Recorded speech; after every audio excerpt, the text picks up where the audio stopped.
What's going on, guys? It's your boy Zero Capital bringing you some Domination gameplay on the map Stadium using a FAMAS. I'm actually not sure if this is pre or post nerf. I really have no idea when I recorded this. I don't know. I have no idea. So today's commentary is going to be about college shenanigans once again. Hopefully you guys have been enjoying those stories, so I'm going to continue telling them. Alright, so this particular story is about a vending machine, and you're probably wondering, what the fuck? Why vending machine? What the hell? So my freshman year, I lived in this building that had 8 floors. Floor 1 to 7 were dorms, and the first floor also had a dining hall. This dining hall was probably the worst one on campus, because after you ate there, 30 minutes later, you're going to get very, very sick. The 8th floor was a lounge slash observatory slash washing machine area. And in the basement, there's also washing machines, a vending machine, and also tunnels leading away from the building. And just to give you guys some background, the school built these tunnels because during the winter where I went to school, it would get really, really cold. And it would snow a lot. It's kind of the reason why I really don't like snow now. But one of these tunnels led to an abandoned gym. One of them wasn't complete, and another one ran under the underground, I guess, across the street to this computer lab. And it was quite useful, you know, especially if you had classes in the direction where the computer lab was. You can kind of like run there, avoiding the cold. It was definitely the way if you wanted to rock sandals during the winter or wear shorts like some of the crazy people up there. And just to talk about the weather a little bit, when it was like 40 or 50 degrees in that area, people are wearing sandals, t-shirts, and sunglasses and playing frisbee during the winter. Like, the weather is just insane. One day it would be 80 degrees, the next day it would be like 40 degrees. I don't know. Just weird. Anyways, about the vending machine. So, my first year there, I was assigned to the 4th floor, room 420. And some of you guys might already know the significance of that, but if you don't know, look it up on the internet. So, being that I lived in that room, there's just a certain crowd that goes along with it, and after hanging out with this certain crowd, you know, you get in sort of a mental state, let's just say.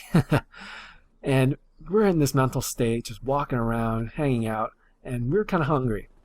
We could have gone back to our rooms and gotten our wallets with our IDs, but we didn't, because we really didn't feel like going anywhere. We could have gone to the first floor and gone to that dining hall, but if we ate there, we knew what would happen. We would get sick, and no one wanted that. So we just had our keys to our rooms, wandering around, and we ended up in the basement floor. And we're talking to people in the washing area or washing machine area that we knew, and we're just kicking it with them, chatting them up. And one of the people I was with, he walks up to the vending machine. He's like, man, I wish I had my ID right now. I could buy some food from here. And it's like a normal vending machine. It'll accept cash, like dollar bills and the like, coins, or your ID, which was a debit card. And this debit card, it could buy things all over the campus. You know, you could go to the dining halls with it. You could buy things from a bookstore. You could go to this other corner store area. You know, you could ride the buses, all sorts of stuff. It's pretty much a debit card, but only for that campus. So I'm standing there looking at the vending machine thinking, man, I really am hungry, because, you know, when you get in that certain state of mind, the hunger can hit you. And I didn't have a Snickers at the moment, so the hunger, it was just like gnawing away at me. And I had this fat bastard moment, basically. If you've seen Austin Powers, you know who Fat Bastard is. He's the guy that says, get in my belly. And I was looking at the food thinking, man, I want to get this food in my belly. So I'm looking around the area. There's really no tools I can to get the food out. But then I have this MacGyver moment, and I don't know if you guys know who MacGyver is, but he's basically the Chuck Norris of inventing random things. He's the guy that could take a paper clip and a piece of string and make a nuclear bomb with it. If you haven't seen MacGyver, it's an old school classic. Definitely watch it, especially pay attention to the episodes where he ends up in the old Camelot times or King Arthur's court. He's totally amazing, all those people with his crazy inventions. So I'm looking around, I see laundry baskets, dryer sheets, which I'm going to talk about in another commentary later on. Dryer sheets are awesome, especially if you live in a room like 420. And like coat hangers or wire hangers for clothes. And I just had that MacGyver moment. It was kind of like in the cartoons where the light bulb goes off over your head. And I'm looking at the wire hangers, and I grabbed like 3 or 4 of them, and I start bending them. I bent one in like a kind of a hook, and the way a vending machine works is basically spirals of metal where the food fits in between the spirals, and when you pay for the food it spins, and when it spins the food falls down into the slot in the bottom and you can get the food. So I bent the hanger long enough that it was like a hook, and I stuck it through the bottom and I started hitting all the things down to the bottom. Eventually we had like a pile of food, like just a pile of food in front of the vending machine.